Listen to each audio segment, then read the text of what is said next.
একটা ভিডিও নিয়ে বসলাম। তার আগে তোমাদের বলি যে ননদরা যেখানে আছে ভালো আছে, সেফ আছে, সুস্থ আছে। পারলে আরও আপডেট তোমাদের ক্রমশ দেবো। পহেলগাঁওতে রয়েছে ওরা একটা ট্যুরিস্ট পার্টির সাথে গেছে। তো এইটুকু বলে এবার দ্বিতীয় ভিডিও হচ্ছে আজকে তামিমকে নিয়ে একটা ভিডিও করব। তামিম অসুস্থ, এটা হওয়ারই ছিল।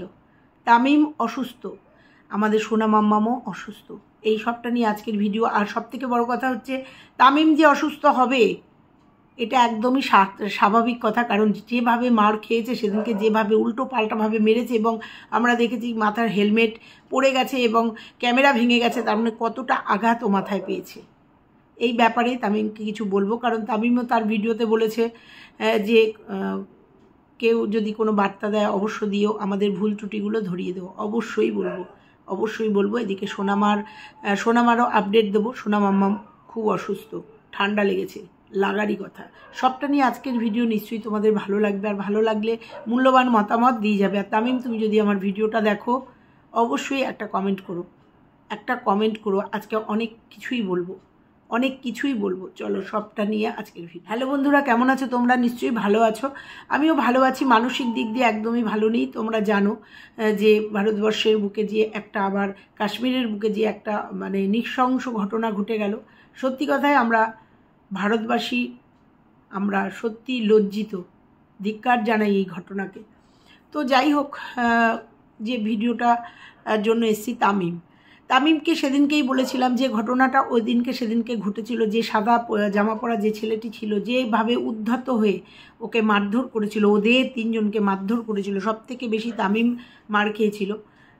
তখনই বলেছিলাম, একটা ভিডিও করে বলেছিলাম, তামিম তোমরা ইমিডিয়েট একটা প্রশাসনের কাছে গিয়ে একটা রিপোর্ট করে আসো। আর সব থেকে বড় কথা, আমাদের বলতে হবে কেন? তোমরা সোশ্যাল ওয়ার্কার, তোমাদের বারবার বলে আসছি, বারবার ভুল করছো, বারবার সেই ভুলের জন্য বলতে আসতে হচ্ছে যে তোমরা এই ভুলগুলো কেন করবে। আর যদি ভুল করেও থাকো, যখন আমরা বলছি তখন সেটা মেনে নিচ্ছ না কেন? যখন তোমাদের এই বোনটা কি জানো,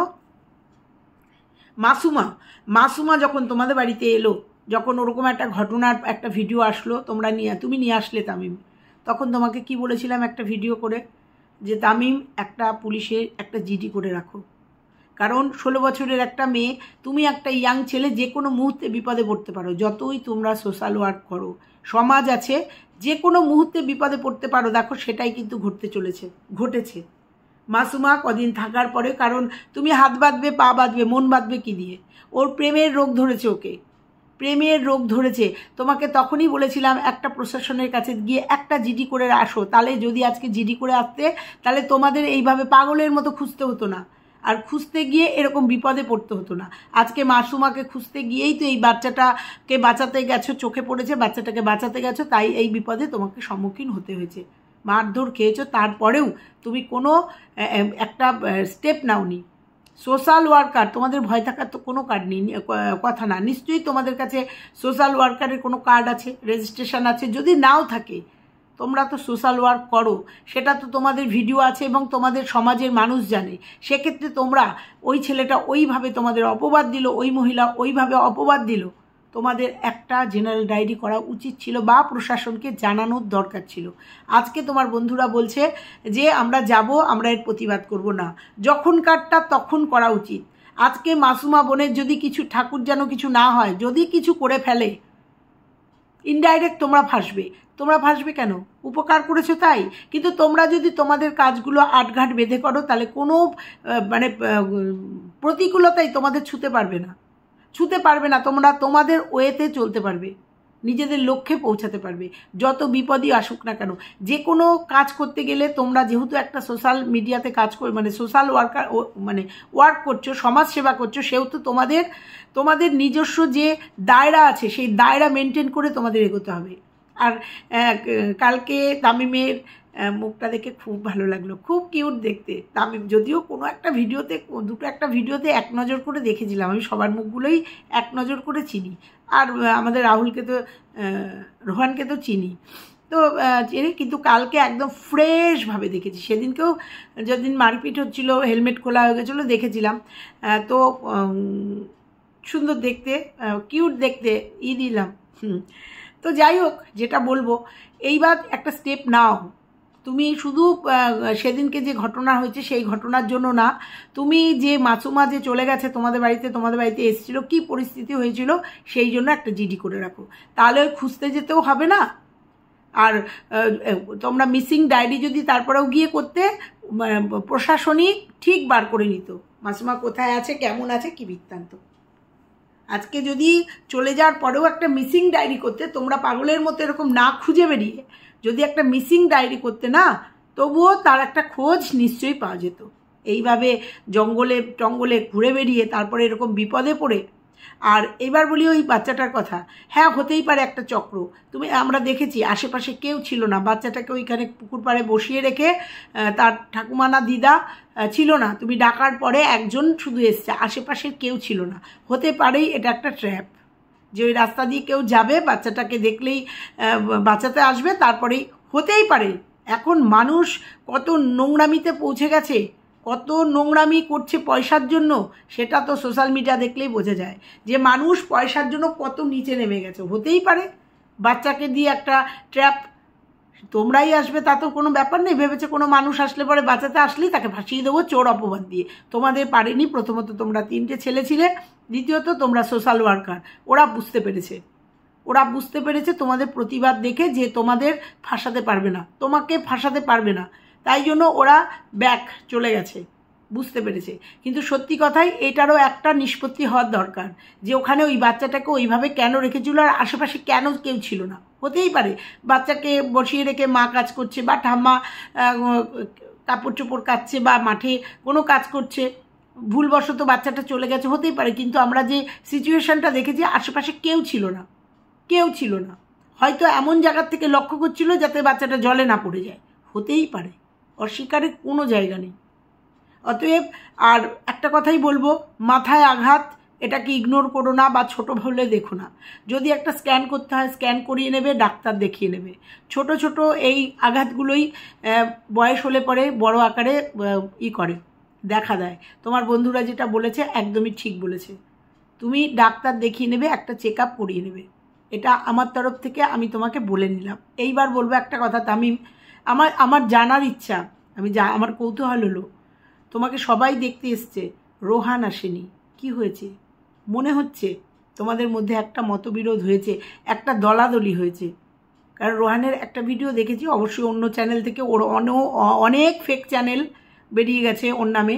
একটা চ্যানেল থেকে দেখেছি, আসল কিনা জানি না, বাচ্চাটা খুব অসুস্থ, সেই বিষয়ে পরে আসছি। কিন্তু তোমার আশেপাশে তামিম, শাহরুখের একটা ভিডিও, কালকে শাহরুখের ভিডিওতে দেখেছি তামিমকে, শাহরুখ, তামিম, তুষার, আর একটা কী যেন বললো, তরিদ, এরা সবাই একসাথে রয়েছে। রোহান কোথায়? রোহান নেই কেন তোমাদের মধ্যে? রোহান হচ্ছে তোমাদের মধ্যমণি ছিল, ভালোবাসার মানুষ ছিল, রোহান নেই কেন? কিছু হয়েছে? রোহানকে আবার দেখছি আলাদা 2-3টে ছেলের সঙ্গে, অন্যান্য ছেলে। আমার এই জায়গাটা ঠিক ভালো লাগলো না, কারণ তোমার ওপর দিয়ে এত বড় একটা ঝড় বয়ে গেছে, সেখানে শাহরুখ গেছে, তরিদ গেছে, আরেকজন গেছে দেখলাম, শুনলাম আওয়াজ, তোমাদের তো ফেস দেখা যায় না, কিন্তু রোহানের কোনো আওয়াজ পেলাম না, বললেও না, আবার বললে কে কে আসছে, কিন্তু রোহানের কোনো ওখানে আপডেট নেই। আমি জিজ্ঞাসা করছি কিছু হয়েছে? যদি কিছু হয়ে থাকে নিজেদের মধ্যে মীমাংসা করে নিও, কারণ তোমাদের মধ্যে কোনো কিছু হলে পরে ভালো লাগবে না, কারণ তোমাদের এই টিমটাকে ভালোবাসি। তুষার, শাহরুখ, রোহান, আমাদের তামিম, ছোট তামিম, সোনামা, এই টিমটাকে আমি খুব ভালোবাসি। এদের একসঙ্গে যে কাজ, যে কোনো জায়গায় ঝাঁপিয়ে পড়া, একসঙ্গে সবাই সবার সাথে মিট করা, সবাই সবার সাথে দেখা করা, এইগুলোকে মিস করবো খুব। তো যাই হোক, আমি ভুলও হতে পারি, কারণ সোনামার শরীরটা খারাপ, রোহান হয়তো ওইটা নিয়েও ব্যস্ত হতেই পারে, কারণ সবাই সবার জীবনে ব্যস্ত, আমি ভুল হতে পারি। কিন্তু তামিমের শরীর খারাপ, সেখানে রোহান নেই, সেই জন্য বললাম। প্রথম থেকেই কিন্তু তামিমকে চিনি রোহানের জন্য। রোহান আর তামিম আর তুষার না শাহরুখ, যারা এরা হরিহর আত্মা সব। তো যাই হোক, এবার বলি, আমাদের সোনামার শরীরটা খারাপ কেন? ঠান্ডা লেগেছে, লাগবে না কেন? মৌসিল আইল্যান্ড, এর আগে মৌসিল আইসল্যান্ডে নিয়ে গিয়ে বাচ্চাটার শরীর খারাপ হয়েছিল, ঠিক এবারও তাই। এবারও তাই কালকের ভিডিওতে দেখলাম বাচ্চাটার শরীর খারাপ হয়েছে, প্রচণ্ড পরিমাণে ঠান্ডা লেগেছে। যদিও ঘরে ঘরে ঠান্ডা, আমারও প্রচণ্ড ঠান্ডা লেগেছে, অ্যান্টিবায়োটিক শরীর খেয়ে সুস্থ। কিন্তু বাচ্চাটা তো একদম বাচ্চাটা তো একদম ছোট। ডাক্তারের কাছে নিয়ে গেছে, সেখানে ওষুধ আনতে গিয়ে দেখলাম ওর বাবা মানে পাপা রোহান ওষুধ আনতে গেছে, বাচ্চাটা সেই কাঁদছে, সোনামা সেই কাঁদছে, শরীরটা খারাপ হয়েছে। রোহান একটা কথাই বলবো, বাচ্চাটার দিকে একটু ধ্যান দাও। তবে আর একটা কথাও শুনলাম, বাচ্চাটাকে নিয়ে নাকি তোমার পরিবারে একটা ঝড় উঠেছে, একটা অশান্তি হয়েছে। তুমি কোনো একটা ভিডিওতে বলেছো, যতক্ষণ তুমি ক্লিয়ার করবে না ততক্ষণ আমিও বলবো না কিছু। যদি কিছু জেনেও থাকি, হিংস পেয়ে থাকি, সেগুলো আমি বলবো না। তবে এইটুকুই দর্শকদের কাছে বলে যাচ্ছি, রোহানই হয়তো আপডেট দেবে। আমাদের সোনাম আম্মাকে নিয়ে রোহানের পরিবারে মনে হয় কোনো ছোটোখাটো একটা ঝড়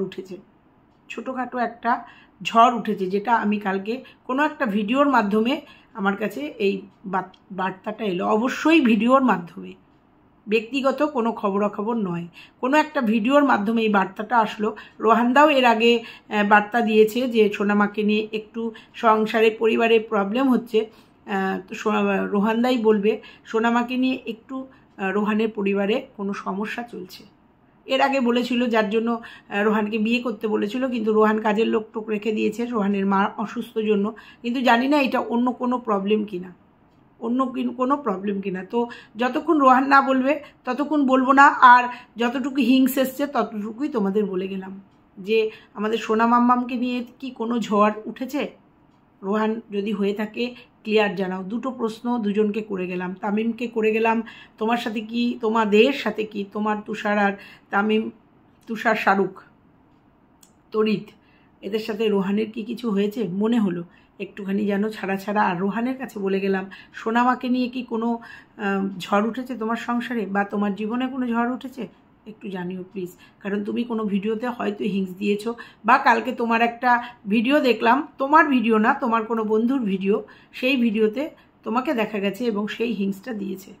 তাছাড়াও সোনামার খুব শরীর খারাপ, সোনামাকে একটু দেখে রেখো, একটু যত্ন করো। সিজন চেঞ্জ, এই সময়ে বাচ্চাদের খুব শরীর খারাপ হবে। আর এমনিতেও সোনামার শরীরটা কিন্তু খুব খারাপ হয়ে গেছে, কারণ ওকে নিয়ে এত ভিডিও করছো, এত গরম পড়েছে, এত রোদ, একটু বাচ্চা তো, ওর দিকে ও কন্টেন্ট, ও তোমাদের কন্টেন্ট, কারণ দর্শকরা ওকে ভালোবাসে, ভিউয়ার্সরা ওকে দেখতে চায়, তাই জন্য ওকে ক্যামেরার সামনে তুমি আনো।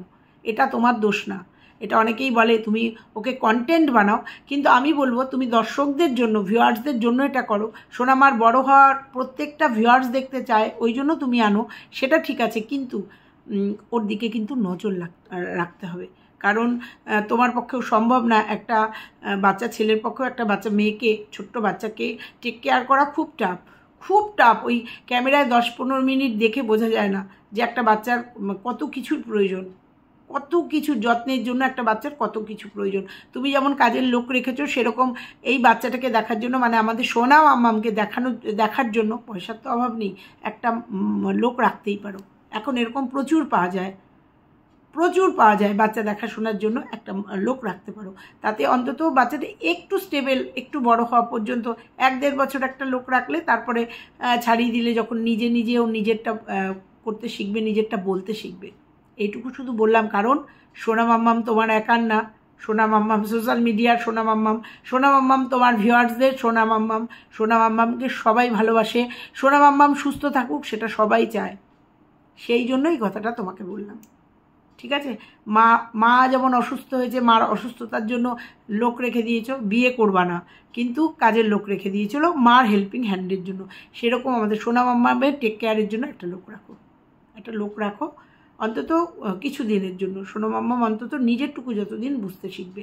তো চলো বন্ধুরা, আজকে এইটুকুই ছিল আপডেট। সত্যি কথায় মন মেজাজটা খুব খারাপ, কাশ্মীরের এই সমস্ত খবরগুলো পাচ্ছি, মনের অবস্থা ভীষণ খারাপ।